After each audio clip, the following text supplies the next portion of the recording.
तिन्नाणम तार्याणम अरहंत वीतराग परमात्मा बुद्धाणम बोहियाणम निर्ग्रंथ सद्गुरुदेव को भाववंदन। सृष्टि के समस्त षट जीवनिकाय से प्रतिक्षण मिल रहे प्रत्यक्ष अप्रत्यक्ष सहयोग के लिए आभार। जय हो। पर्युषण पर्व आराधना प्रारंभ हो रही है और हम सब भी संकल्पित हैं इन दिनों में अपनी साधना को गति देने के लिए, और इसीलिए हम पूज्य गुरु भगवंतों के सानिध्य में रहकर पर्युपासना करते हैं। पर्युपासना करते हुए हम स्वयं को जानने का प्रयास करते हैं और अब कर्म निर्जरा करते हुए मोक्ष मार्ग की ओर गतिशील होते हैं। तत्वार्थ सूत्र के पहले अध्याय के पहले ही सूत्र में कहा गया, सम्यक ज्ञान दर्शन चारित्राणि मोक्ष मार्गः, यानी सम्यक ज्ञान दर्शन और चारित्र ये त्रिरत्न मोक्ष मार्ग के लिए आवश्यक है, या इन त्रिरत्नों के द्वारा मोक्ष मार्ग की प्राप्ति हो सकती है। इन तीनों में से कोई भी एक अलग अलग या किसी दो के कारण भी मोक्ष मार्ग की प्राप्ति नहीं हो सकती। तीनों का होना आवश्यक है, ये त्रिरत्न का होना आवश्यक है, और इसीलिए इसे रत्नों की उपाधि दी गई। अब देखा जाए तो ये कोई रत्न नहीं है, ये कोई खनिज रत्न नहीं है जो किसी खदान में उपजते हो या किसी खदान में पैदा होते हो और हम खुदाई करके इन तीन रत्नों को प्राप्त कर ले, या ये तीन रत्न कोई फिजिकल रूप में भौतिक रूप में उपस्थित है जिसे कि हम अपने सेफ में, अपने लॉकर में, अपनी अलमारी में रख लें या अपने गले में धारण कर लें और हम मोक्ष मार्ग को प्राप्त हो जाएंगे। इन्हें रत्नों की उपाधि इसलिए दी गई कि एक बार ये प्राप्त हो जाए तो व्यक्ति माला माल हो जाता है। कैसे माला माल हो जाता है? जिस व्यक्ति में ये सम्यक ज्ञान, सम्यक दर्शन और सम्यक चारित्र उसकी पूरे व्यवहार में आ गए, उसकी सोच समझ, उसकी जीवन शैली में आ गए, फिर ना तो उसके निर्णय गलत होंगे, ना उसे किसी भी प्रकार का कोई क्लेश होगा, ना भीतर कहीं कोई उठापटक होगी।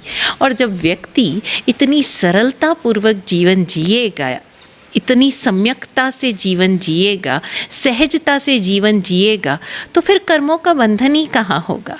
और जब कर्मों का बंधन ही नहीं होगा और पूर्व कर्म निर्जरित होते चले जाएंगे तो मोक्ष मार्ग की प्राप्ति सहज है।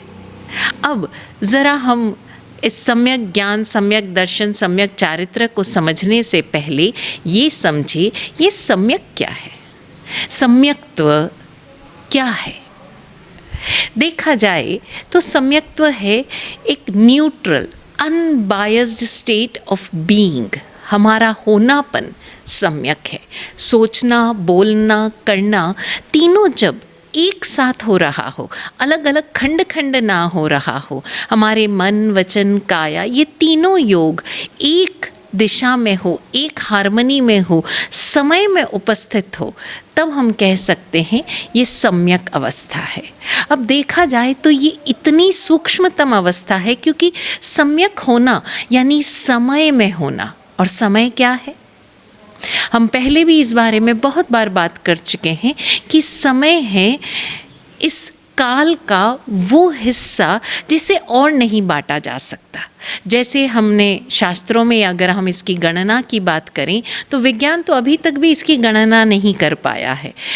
अभी तक भी वो सूक्ष्मतम संख्या मैथमेटिकली खोज नहीं पाया है जिसके द्वारा समय को व्यक्त किया जा सके।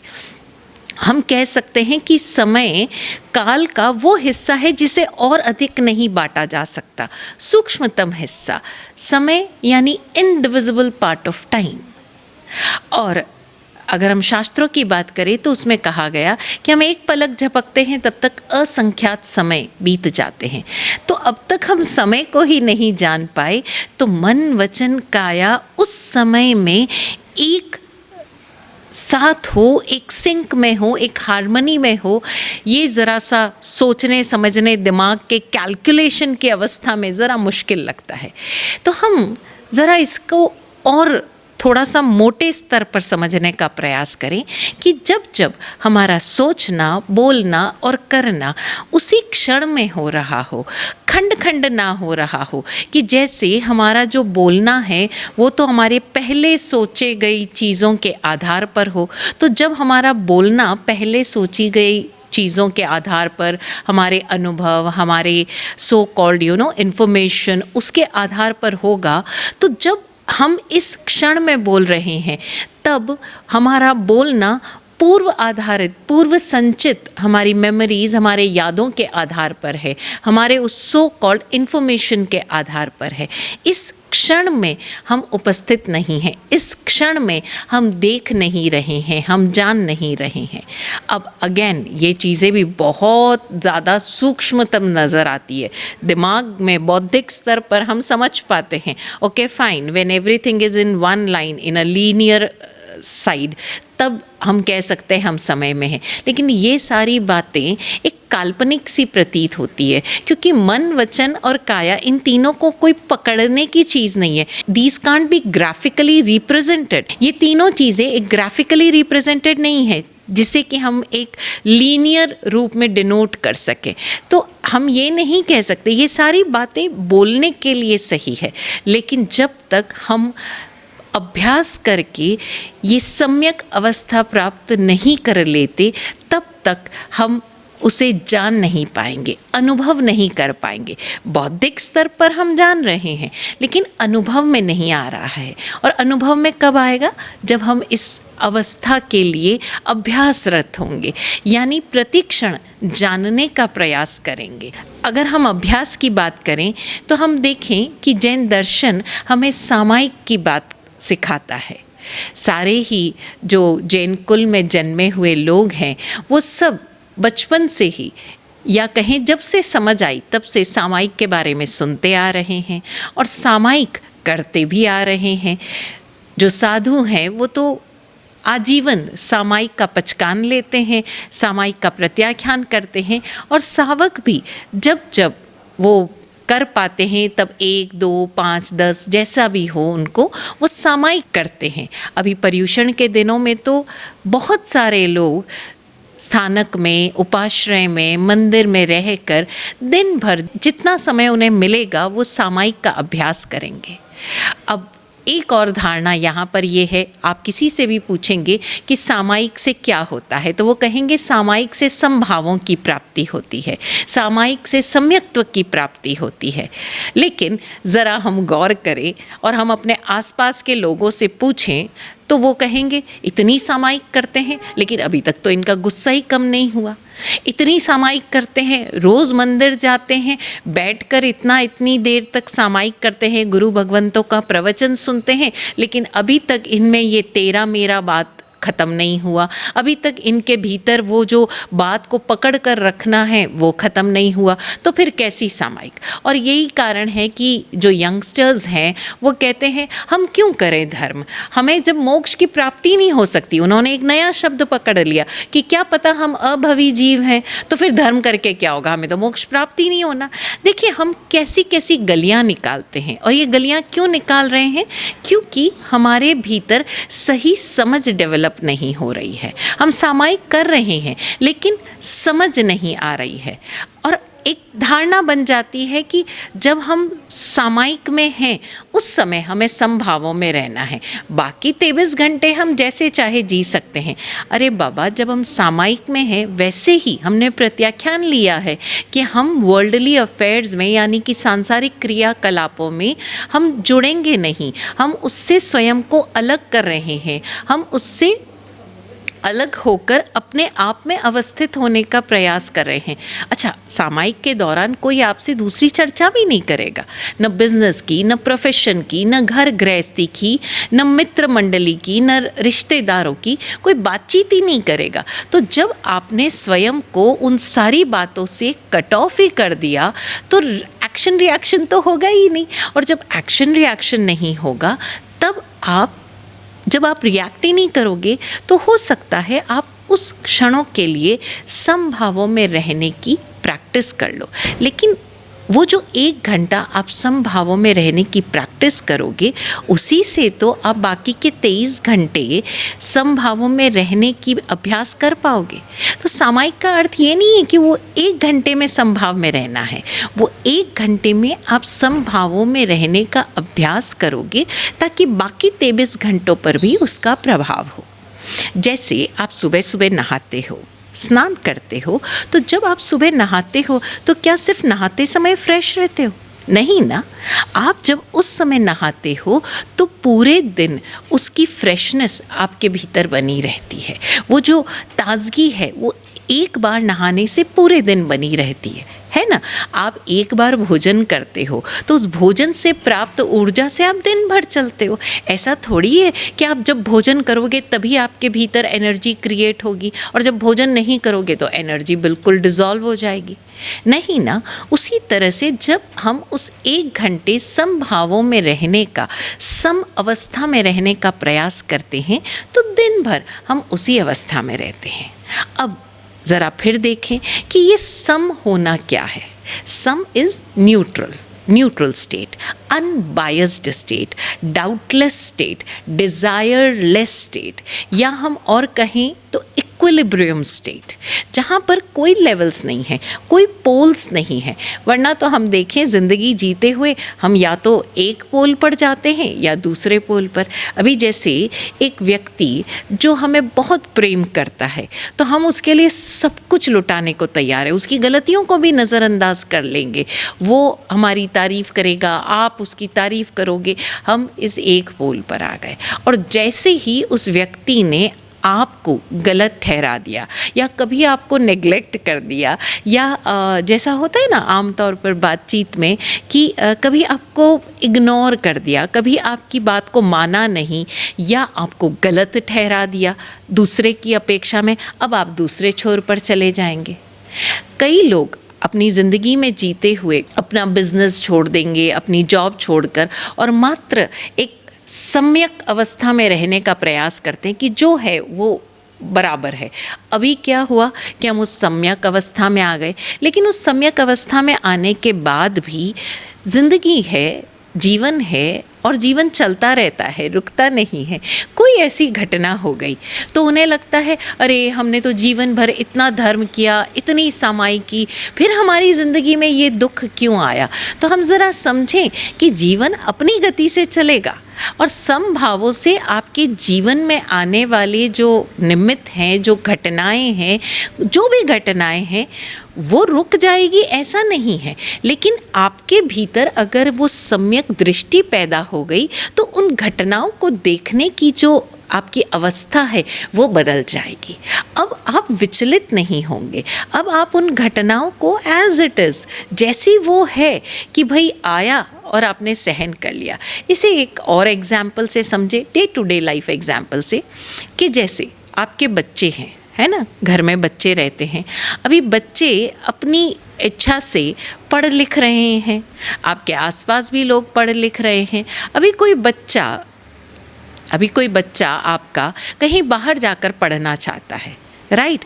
अब कहीं ना कहीं आपके मन में ये एक प्रिपरेशन थी कि भाई मैं जिस शहर में रहता हूँ वहाँ पर मेरा बच्चा पोस्ट ग्रेजुएशन तो बिल्कुल ही नहीं कर पाएगा, ग्रेजुएशन भी नहीं कर पाएगा, उसे बाहर जाना ही पड़ेगा हायर स्टडीज़ के लिए। अब क्या था, आपका माइंड मेकअप था कि आप का बच्चा ग्रेजुएशन और पोस्ट ग्रेजुएशन करने के लिए दूसरे शहर, हो सकता है दूसरे देश भी जा सकता है, उसके लिए आप प्रिपेयर थे। अगर वो बच्चा कह दे कि मुझे 10वीं के बाद हायर स्टडीज़ यानी कि अपनी +1 +2 के लिए भी दूसरे शहर जाना है, अब आप रेडी नहीं होंगे। अब आप कहेंगे मैं कैसे तेरे को दूर भेज दूँ। अरे बाबा, वो बच्चा कह रहा है कि आप रेडी थे ना मुझे 2 साल बाद भेजने के लिए, तो आज ही भेज दो।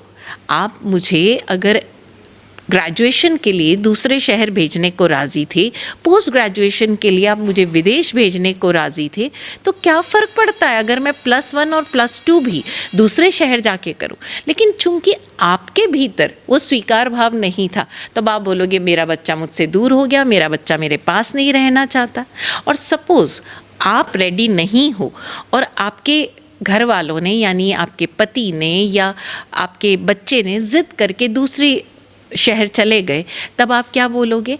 अरे बाबा, मेरा बच्चा मुझसे छिन गया, मुझसे दूर हो गया, इसीलिए वो मुझसे प्यार नहीं करता, उसके पिताजी उसकी बात मानते हैं, इसीलिए वो अपने पिताजी की बात सुनता है, मेरी बात नहीं सुनता। यानी पहले जब आप राज़ी थे तब आप अपने घर वालों को क्या कह रहे थे? देखा मेरा बच्चा कितना समझदार है, कितना मैच्योर है, उसने अपना लक्ष्य निर्धारित कर लिया, वो आगे जाकर पढ़ना चाहता है। क्यों? क्योंकि आपकी मर्ज़ी शामिल थी। अब आप इस पोल पर आ गए, अब आपको अपना बच्चा समझदार लग रहा है। लेकिन वही बच्चा 2 साल पहले आपसे दूर जाना चाहता है, तब आप क्या बोलोगे? ये मेरा बच्चा मुझसे छिन गया। आप दोनों पोल्स पर आ गए, आप 2 अलग अलग ध्रुवों पर आ गए, आप सम में नहीं हो। अगर आप समभावों में हो तब आप क्या कहोगे? बच्चे अपनी कर्म कर रहे हैं, बच्चा अपनी पढ़ाई कर रहा है और उस पढ़ाई के लिए, उस अध्ययन के लिए उसे जो उपयुक्त लग रहा है वो वैसा ही निर्णय ले रहा है। वो जो भी निर्णय ले, चाहे यहाँ रहकर पढ़े चाहे वहाँ रहकर पढ़े, मेरी दुआ आशीर्वाद उसके साथ है, मैं उसके साथ हूँ इस निर्णय में। जब जब उसे मेरी आवश्यकता होगी मैं उसके साथ हूँ। ये हुआ समभावों में रहना। अब ये भी एक बहुत ही शैलो, एक उथला एग्जाम्पल है। हम सब जानते हैं, हम कर्मों की नियति जानते हैं कि हर बच्चा अपना कर्म लिखवा के लाता है या अपना कर्म खुद उसके साथ ही आता है, वो अपने कार्बन शरीर के साथ ही पैदा होता है। लेकिन हम विपरीत ध्रुवों पर जाते हैं। क्यों जाते हैं विपरीत ध्रुवों पर? क्योंकि हमारे भीतर के जो आवेग हैं वो अलग अलग अवस्थाओं में जाते हैं। अब जैसे पड़ोसी का बच्चा, सपोज़ आप अपनी पड़ोसन के पास हैं और उसका बच्चा बाहर पढ़ने जा रहा है, तब आप उसे क्या कहोगे? अरे देख, तेरा बच्चा बाहर जाएगा तो उसकी ज़िंदगी बन जाएगी, वो ज़िंदगी में कुछ कर पाएगा, उसे ये निमित्त मिल रहा है, रोना क्या है, अरे जब याद आए तब चली जाना। दूसरे को समझाने के लिए हम ये बात कहेंगे, लेकिन जब खुद की बारी आएगी तब हम पक्षपाती हो जाते हैं। क्यों? क्योंकि जब वो बच्चा जा रहा है तब उससे हमारा जुड़ाव नहीं है, हमारा अटैचमेंट नहीं है। तो हम ज़रा देखें कि ये समभाव में रहना क्या है। एक न्यूट्रल अवस्था है। अब फिर समझिए, इस न्यूट्रल अवस्था का अर्थ ये नहीं है कि हमारे भीतर प्रेम खत्म हो गया, हमारे लिए कोई एग्जिस्ट ही नहीं करता। सभी एग्जिस्ट करते हैं, सभी अपने अपने अस्तित्व में हैं और हम उस अस्तित्व का सम्मान करते हैं, उसे प्रेम करते हैं, लेकिन उससे जुड़े हुए नहीं हैं, उससे मोहग्रस्त नहीं हैं या द्रोहग्रस्त नहीं हैं। हम किसी विपरीत ध्रुव पर नहीं हैं, हम आनंद अवस्था पर है, हम निशर्त प्रेम अवस्था पर है। तो सम्यक अवस्था वो अवस्था है जहाँ कोई शर्त नहीं, जहाँ कोई शंका नहीं, जहाँ कोई कांक्षा नहीं, जहाँ कोई भी एक तरह से हम कहें लेवल्स नहीं। क्योंकि फ्लो कब होता है? जब किसी भी प्रकार का लेवल्स में अंतर होता है, जब एक समान लेवल हो, स्तर समान हो, तब कोई भी चीज़ फ्लो नहीं करती। कोई भी चीज़ को फ्लो करने के लिए, वो चाहे चार्ज हो, चाहे पानी हो, चाहे हमारी मानसिक अवस्था ही क्यों नहीं हो, उसके लिए आवश्यक है कि वो लेवल्स में ऊपर नीचे हो। लेकिन यहाँ लेवल्स अगर ऊपर नीचे नहीं है, यानी हमारे मन के आवेग वो कहीं पर भी किसी एक पोल की तरफ नहीं है, कहीं भी किसी एक पोल की तरफ झुके हुए नहीं हैं, न मोह की तरफ न द्रोह की तरफ। जो है जैसा है, I am okay with it. अब उस ओके का मतलब उदासीनता भी नहीं है, वो है सम अवस्था। तो आज पहला दिन है, तो आज के दिन हम अभ्यास करेंगे। हमने जान लिया सम अवस्था क्या है। इन अगले 8 दिनों में हम एक एक दिन एक एक पॉइंट लेकर, एक एक अभ्यास लेकर, एक एक्सपेरिमेंट लेकर, एक प्रैक्टिस लेकर हम खुद को सम्यक अवस्था में लाने का प्रयास करेंगे। तो आज का पहला दिन तो सिंपल सा एक अभ्यास है कि हमें ये जानना है कि हम कहाँ कहाँ इस सम अवस्था से चूकते हैं, कहाँ कहाँ हम थोड़े भी बायस्ड होते हैं, यानी पक्षपाती होते हैं, कहाँ कहाँ हम सही गलत या किसी भी फेर में उलझते हैं, कहाँ कहाँ हम सम नहीं रह पाते। और इस अभ्यास से बहुत सारी चीज़ें सामने आएगी, और वो चीज़ें जो सामने आएगी वो मदद करेगी आपको समभाव में लाने के लिए, सम्यक अवस्था में लाने के लिए। तो आज पहले दिन हम सिर्फ इतना अभ्यास करें कि हम कहाँ कहाँ इस सम अवस्था से चूकते हैं, इस इक्विलिब्रियम स्टेट से चूकते हैं, कहाँ कहाँ हम किसी न किसी पोल पर जाते हैं। बस इतना जान लेना। कल हमें क्या करना है उसकी बात हम फिर करेंगे। आज के लिए इतना ही। ओम शांति।